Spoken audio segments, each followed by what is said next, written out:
Namaste, my name is Claire.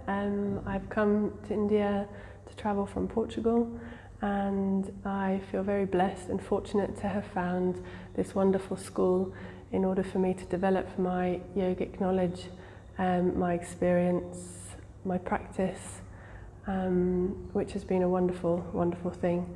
I have completed a Kundalini yoga course whereby it gave me the opportunity to learn more about Hatha Yoga and its origin, its philosophy, and also the chakras.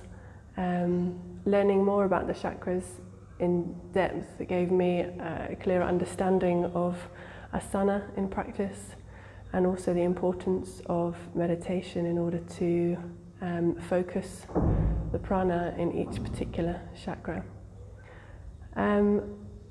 It's been a wonderful experience. There's a great, amazing group of people that have put this school together, warm, friendly, and like family, really. That's the best way to describe.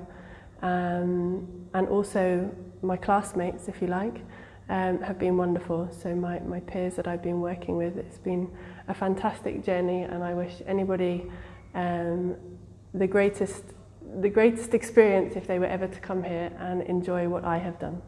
Namaste.